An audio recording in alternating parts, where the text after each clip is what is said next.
It's the last quarter of 2025. It is spooky season. It is Halloween month, and the number one shoe on this list, quick preview, it was just so easy to choose. I started like number one was this, and everything else I gotta kind of figure out the order, but number one was very obvious, but that doesn't mean that's the only shoe that I want, because I am a greedy. And quick warning, there are quite a few basketball shoes at the top half of the list. So from like number 6 to 9, if you're not into basketball shoes at all, there are literally chapters that you can skip ahead on every single one of my videos. So skip ahead if you want.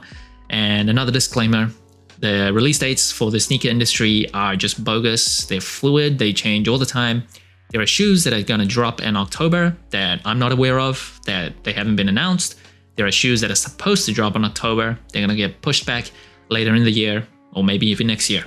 Do not blame me, blame these sneaker companies. Here we go. First, it is the Adidas AE2 with Love that is dropping on October 4th for $130. Now, I just reviewed this shoe. If you're interested to know the details, check out that review. But of course, this is Anthony Edwards' signature shoe. The second iteration, the AE1, was a huge success. So in 2024, it might have been like the most talked about, most hyped shoe, despite it being a basketball shoe. Everyone loved it, universal praise. There were some details that if you played ball, you wouldn't love, like the weight of it. The fit was kind of wonky as well. This shoe does improve the weight, and it's supposed to feature light strike as well as light boost. Now the AE1s, they also put that in the description on adidas.com. Turned out it was just full length boost. So I wouldn't be surprised if this was just full length boost as well.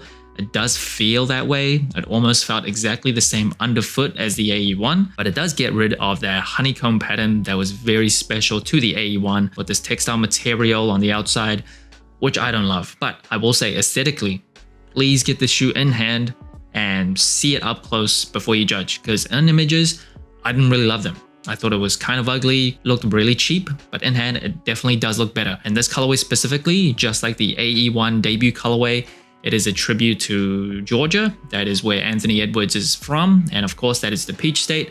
So you get these peachy colors on the shoe. I think it works really well. And like I said, very similar to the AE1s. Why fix something if it ain't broke? But it does have some minor improvements that I think make this shoe, even though aesthetically, I still prefer the AE1, performance-wise, elevates it a little bit. Next up, it is the Nike Ja 3 Zombie, aka Halloween, that is dropping on October 21st for $140. Now, even since the Ja 1s, Nike has pushed a Halloween colorway for Ja Morant. This is the third iteration of his signature series, and I think easily it is the best. Performance-wise, as well as aesthetic-wise. Aesthetic-wise, definitely the best, not even close. But performance-wise, it is definitely elevated from the Ja 2s, which I thought were pretty boring, didn't really do Ja Morant justice, but I played quite a bit in the Ja 3s already, at least 20 hours. I have not reviewed this shoe, probably won't, but I really like it. It's relatively affordable as well, and it does feature a top layer of ZoomX, and under it, it is recycled materials. So it's not exactly like ZoomX that you would get out of Jordan 40s, for example. That's why they kept the price down on this shoe. Some people do think it lacks support, and the torsional rigidity isn't as strong as some other shoes. But for me, a lightweight player, I've really enjoyed it so far. And this shoe, this colorway specifically, it is a glow-in-the-dark Halloween special themed shoe. And you'll see Ja's logo like all over the upper with the swoosh spelling out the J in Ja. Very cool design for the Ja 3s. Custom branded insoles, lace brays that are fang shaped, and that also says Morant. I do really like the look of Ja 3s. I think they finally did him justice. One of the most exciting players in the NBA. Like the AE1s, at least so far, I don't really think they've missed on any colorways. There's some that are like better than others, but I can't really find one that I think is a really ugly Ja 3. And at number 7, it is the Converse Shea 1 Marcy Blue that is dropping on October 2nd for $130. Now, I'm ashamed to say I still haven't tried on the Shea 1s. It was very hard to get, so I'm really crossing my fingers I can get my hands on this colorway, because it comes in that kind of UNC powder blue that I absolutely love. And the reference, I think the inspiration from the Answer 4s cannot be understated with that unique zip-up design. And this shoe also features a Zoom Air in the forefoot, which is the foam midsole. Very, very kind of toned down and minimal technology. It also features radial traction that should work pretty well in a decently maintained gym. But what I love about it is that monochromatic type of look. So all the colorways that have dropped so far has like this simple one color or majority one color type of aesthetic. and I really like that. It looks quite sleek. I think the right person can pull this off court. I don't know if that's me, but I'm really looking forward to playing in this shoe. And at number 6, it is the LeBron 23 Miami Twice that is dropping on October 9th for $210. Of course, the 23rd shoe for LeBron James. I cannot believe it's been 23 years. Reminds me of my own aging. Don't love it. I was alive when LeBron was drafted. Now, the debut colorway of the LeBron 23 is actually the Uncharted colorway, which I think is nice. But I think this Miami Twice colorway that references his 2 championships with the Miami Heat is bonkers.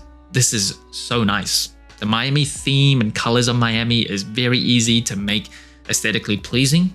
And on this shoe, with the crown on the lateral side, obviously in reference to King James, it also doubles as the crown containment system according to Nike.com. So it adds support there too. I think this shoe looks great. Cushioning wise, you will find a full-length ZoomX drop-in midsole, which in general, I don't love drop-ins, but I will try these on before I judge. ZoomX, if you didn't know, it is, according to Nike, their most responsive and most lightweight foam to date. So it has 85% kinetic energy return. It's featured on the Jordan 40s as well. Just really nice cushioning under feet.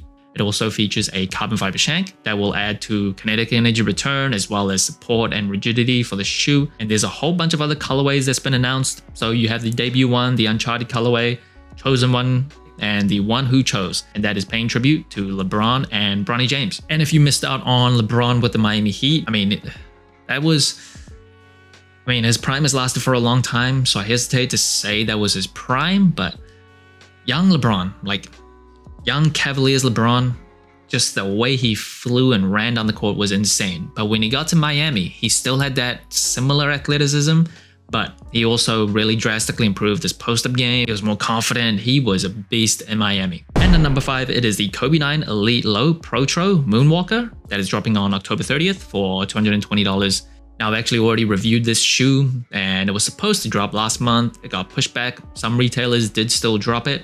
But this purple colorway is supposed to pay tribute to Michael Jackson's Moonwalk. So you'll see on the outsole, this moon type of surface. Very, very cool there. Not to mention the absolute great traction for the Kobe 9s. And cushioning wise, this does replace the Lunafoam from the original Kobe's to React Foam. And it is a drop-in. And this colorway first dropped all the way back in 2014. The Kobe 9 actually debuted when Kobe Bryant was sitting out healing his Achilles injury.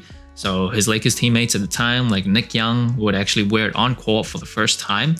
That was a trash Lakers team. So kind of a shame there, but this colorway is not trash at all. I think it is one of the best Kobe 9 colorways.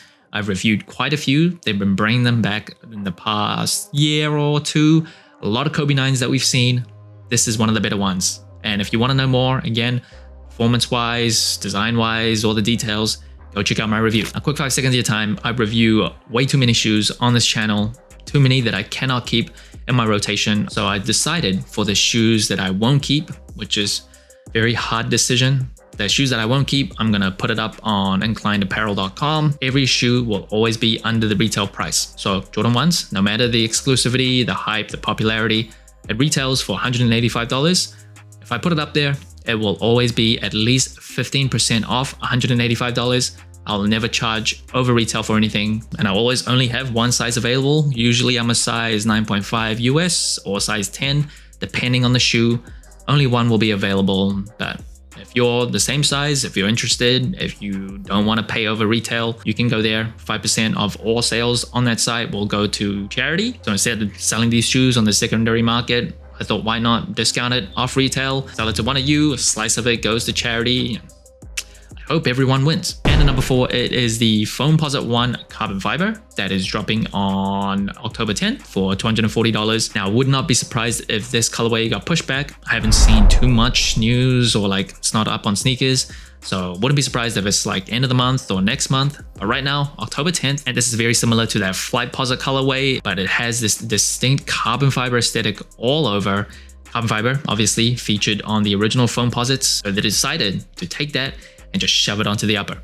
But I think they've done it in a way where it's not tacky. It doesn't look kind of clunky. It blends in enough, but you can still see it up close to know what it's trying to do. And the eye stays here, it might, judging from images anyway, it might come with that kind of fabric overlay that they've used for the Dark Royal Foamposites. That wasn't like exactly synthetic nubuck that came with the original foams, and it wasn't like that synthetic leather that they switched to for a few foams like a few years ago. There's like this fabric smooth feeling over it. Looks to be that. Aside from that, of course, it's got the double pull tabs, the 1 cent Penny Hardaway logo on the booty as well as the tongue, and also has this beautiful, translucent, just delicious outsole. Love the outsole for the foams, and I really like how this shoe looks. And at number 3, it is the Infinity Archive Jordan 17 Low Beach that is dropping on October 17 for $305. Now, Jordan Brand has been bringing back a few Jordan 17s. Last year, they brought back the Lightning as well as that UNC colorway. Missed out on both. Wasn't able to review either one. I don't think I'm going to be able to get my hands on these. It'll be insanely hard to get.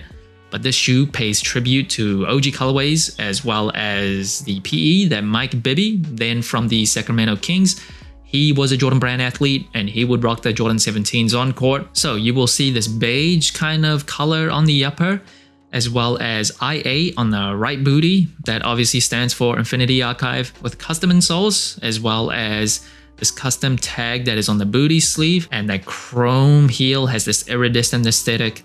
Love, love, love how that looks. Always love that on the Jordan 17s. And the outsole references OG colorways like the Lightning colorway as well as metallic silver, the college blue, and the purple there. That is Mike Bibby's PE. So there's a lot going on when you look at the outsole, but not so much when you're wearing this shoe where it becomes too messy.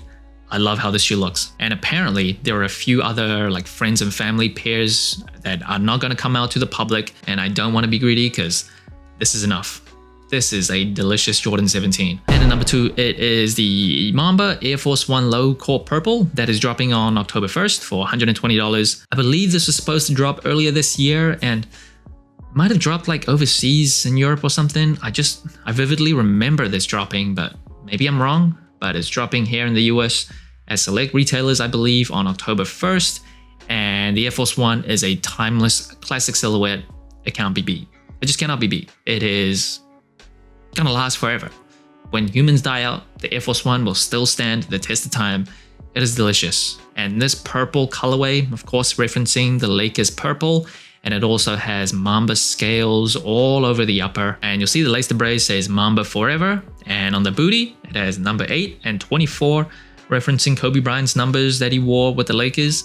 And a Mamba logo on the tongue, as well as debossed into the heel. Is this colorway a bit too much for me, a regular peasant like me, to pull off? Probably. But do I love Kobe Bryant enough to pretty much get all his shoes? Yeah, I am a sucker. I am an absolute sucker, and I absolutely love Air Force 1s. This purple Air Force 1 needs to be in my rotation. And the number 1, easily my number 1 for this month, is the Jordan 1 Low Voodoo Alternate that is dropping on October 29 for $160. Now this is a PE for Zion Williamson from the New Orleans Pelicans. I think he's going to be traded in the near future, but that's just my opinion. This is a sequel to that 2022 colorway. As much as that one was delicious, I think they upped themselves. I think this is so good. That dark blue with black, it looks just Michelin star rated delicious. It features some textile materials with suede, as well as upside down wings logo on the booty that is glow in the dark, and an inverted Nike Air tag on the tongue, as well as the mini swoosh on the forefoot of the shoe. It also, of course, comes with custom insoles. This just looks so good. Usually for like Halloween related kind of spooky colorways, they go with orange and that pumpkin type of color. I've never really been into that pumpkin orange shade, but this, they went blue and black. This is Michelin 3-star rated delicious. One of the best shoes I think of 2025, easily. I think if I'm able to get these, definitely top 10 sneakers of this year for me. So that's it. Thanks for watching. Soul Inclined. Let me know what shoes you really want for October. Let me know what shoes that I missed. Like, subscribe, comment, all the good stuff. And remember, tomorrow may never come, so wear your shoes.